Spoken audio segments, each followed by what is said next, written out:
Welcome back to Deep Thought. We're going through the original Donkey Kong Country and Vultures. Vultures! This level. I don't like these level I don't like the level aesthetic here. It just feels. I like the music, but I just don't like the level aesthetic. I don't know why. It's just not to my preference. It's not like a thing like I have a reason to hate it. It's just not to my preference, really. Is it because of all the barrels? No, I'm talking about the aesthetic.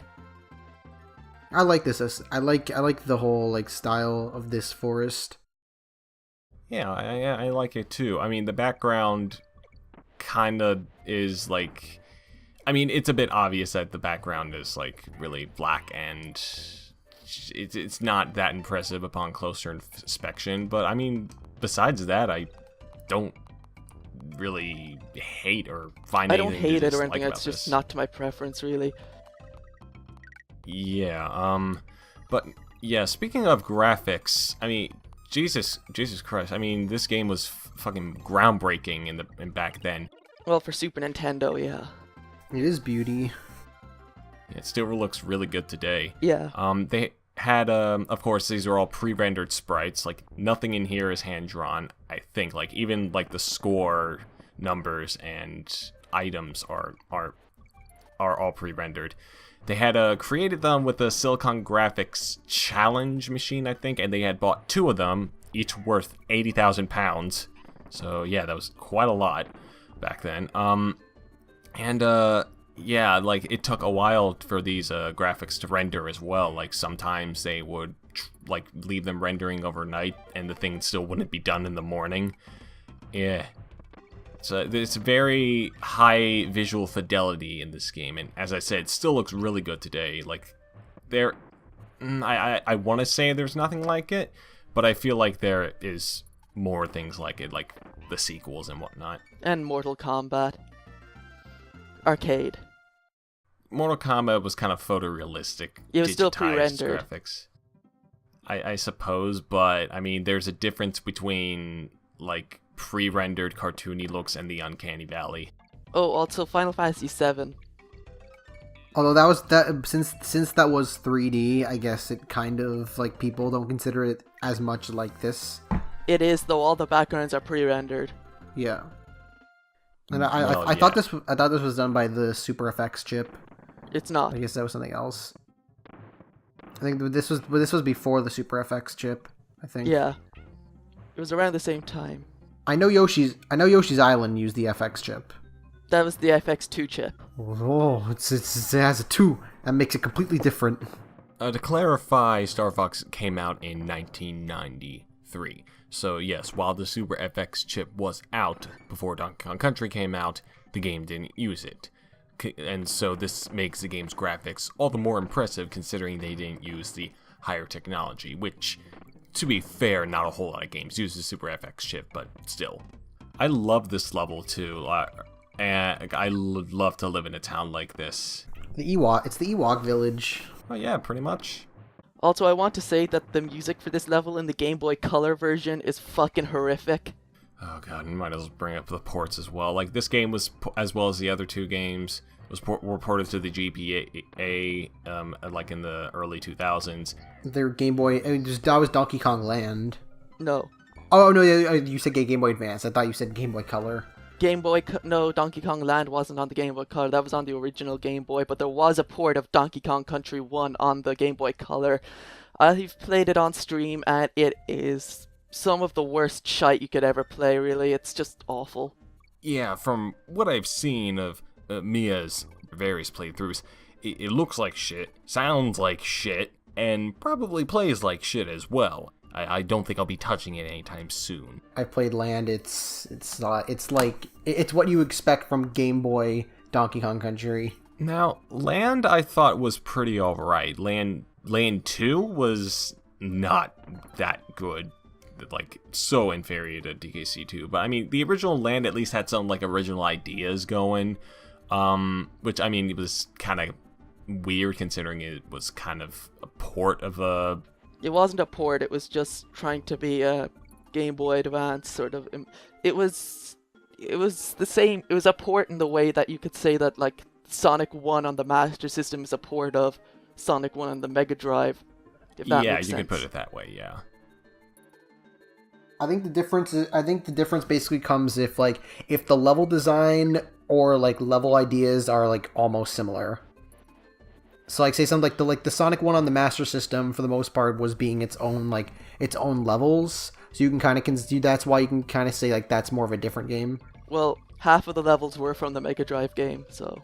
Although like the design of it was like completely different, but like how like the Donkey Kong Land levels, they like they borrowed for the most part, or like say Mega Man Extreme, which was basically a Game Boy Color, which literally was a Game Boy Color port of the Super Nintendo game. The first one was on Game Boy, I believe. It might have been, I forget, but I do know. But Mega Man Extreme was actually really good, like for a port. I was surprised how well that turned out, and I guess because of that, now whenever I look at any other type of game like that, I just see I'm like, oh, you could have been better. You could have been like better. Could have been better, but you weren't. They were there first, but we were there better. So we touched on Rambi in the last episode, but I don't think we talked about how he controls yet. Personally, he controls just fine. He moves around rather smoothly, but I think his jumping controls are a bit awkward sometimes, especially in his bonus room, which we just saw. Yeah, Rambi's really just designed to plow through enemies at a high speed. But he is still like one of my favorite animals because he's a fucking rhino and he wrecks shit. So I think my favorite's probably Espresso. He's weak, but he has the best control. I suppose, like I think he goes just a bit too fast for my liking. So I think he's just also his jumps are kind of awkward as well. And his flies, like mashing the buttons in order to keep him up in the air, is kind of irritating. So I mean, I was gonna say, but I like him, but now I'm just with all those negatives, I'm just like, yeah, he's all right. DKC2 I think has some better animal bodies. Rambi's yeah. kind of difficult to control because he's mostly just jumping, but Squawks is cool. He's in this game, but he's only in one level, and he doesn't really count as an animal buddy. Well, yeah, he's more of a gimmick or a helper and whatnot. Stefan, what's your favorite animal buddy? I like Rambi. So you like Rambi too? We can be Rambi bros. Although I also like Ungard a lot. Yeah, Ungard's pretty good too. Ungard's alright. Ungard's a godsend underwater just because it makes you go faster and it can help you get through some of the more boring levels in the game quicker. Can you even use Ungard not in the water? No. In DKC2 you can, Yeah. but none here. Yeah, there's no levels in this game that have like water and land. It's either all land or all Alright. water. Yeah, I think Espresso's biggest flaw, in my opinion, is that he can't jump on enemies. And, well, he's wearing fucking sneakers, so he obviously should be able to. I didn't even know you could get Espresso in this level. Yeah, he's tucked away in a rather obscure bonus room that you can only get to by carrying a barrel to the wall while not getting hit by one of the millstones. I kind of wish you could take the animal buddies around with you like you could in Super Mario World. I think it would kind of mess with the level design, to be honest. Thank you once again, Candy, for saving our game. Candy, save point. Orangutan? Is it like orange atang? It's orangutan gang. Yeah, orangutan gang. It's weird how they spelt it out in the overworld. Also, this trick is so cool. Diddy wins by doing absolutely nothing. Yeah, this kind of trick is easy to pull off as well. You just throw a metal barrel against the wall, jump onto it quick enough, and then you're on your way. This is one of my favorite levels as well because, I mean, Jesus, look at that sunset. It's gorgeous. Yeah, it's beautiful. In the Game Boy Color version, No. the Game Boy Color version, there is no sunset. Oh, God. There is no sun, only Zool. It's only just washed out, shitty-ass Game Boy Color colors. It's fucking awful. Why did they even make that port? To make money. Cheap ports to cash in? Oh, that's just unheard of. The worst part is it was well received, as we found out when we were looking up info about this game even. Yeah, it was, and I have no idea why. It must have been, again, red-tinted glasses, because, like, wow, Donkey Kong Portable, who knew? Wow! There already is Donkey Kong Portable. It's called Donkey Kong 94. That's Yeah, the original that's a Donkey good Kong, game. though. But yeah, but it's still better. And you don't play as Donkey Kong, you play as Mario. So that your comparison just kind of fell flat there, Stefan. I'm sorry. So if you want a Donkey, it still counts as a Donkey Kong game, and if you want a Donkey Kong game on Game Boy, that's the best option. Actually, while Yeah, we're on the name of Donkey Kong, his original namesake is... I don't know the exact story, but basically it's got something to do with Shigeru Miyamoto not knowing, like, he needed a good word for, like, kind of like an asshole, basically, because he's Like an asshole. Jackass. Yeah, sort of like that, and, Wow, really? Donkey is like, or angry, stubborn kind of animal, basically, and he came across the word donkey, which, you know, ass as well, and donkeys are just known for being stubborn, at least in stereotype. I don't know if they actually are. Well, I mean, like, donkey, like, another word for donkey is a jackass. Like, that's not just like, that's where the term, like, jackass came from. Yeah, I know. But basically it was sort of a mistranslation, sort of a... just Miyamoto not knowing. It's the same kind of thinking that got us level names like Genocide City in the beta of Sonic 2. Oh god. Oh god. I still want them to release a level with that name. And on that disturbing note, here's a fun fact about this level. This contains the most bonus rooms out of any level in the entire game. 5 to be exact, and as this is a 100% playthrough, we're getting them all. Also, these orangutans that I mentioned earlier. You want to talk jackasses? Look at these things. Fucking annoying as hell. For some reason his name is Manky Kong, so is he like outcast of the Kong family? Monkey. Yeah, like considering the amount of DK lore, there could be this whole backstory about him. We just don't know it. Yeah, a Ropey Rampage was kind of like last episode. Thank you very much, Cranky. This is what I'm talking about. He really doesn't offer a lot of useful advice. Back in my day, the only way to defeat clams was to punch him in the throat.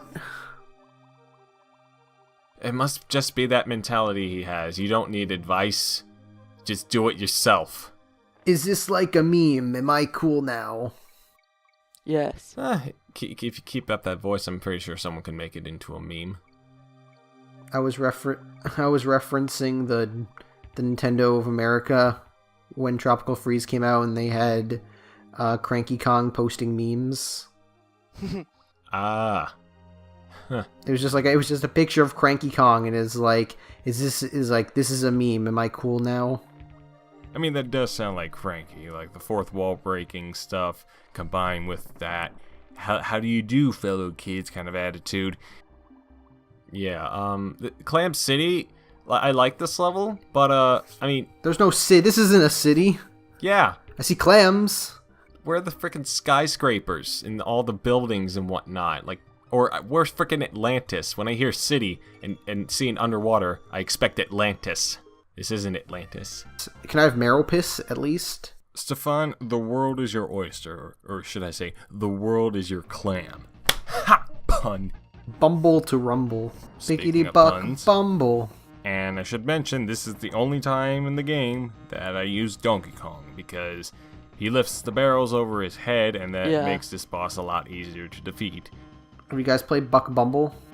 I don't think so. It's a game that was on N64. It's a weird, like, platformer. It's like it's a bee, like you play as a bee, and it's like you fly around. It's like a classic. It's like one of those classic 3D platformers of that time. Only plays a bee. Well, hey, here's a thought. Maybe after Bumblebee Rumble got defeated here, she went on to star in Buck Bumble. Oh man, the DK lore just keeps coming in and coming in. Well, as exciting as this lore is, we're gonna have to continue that later, so we'll see you on the next episode of Deep Thought.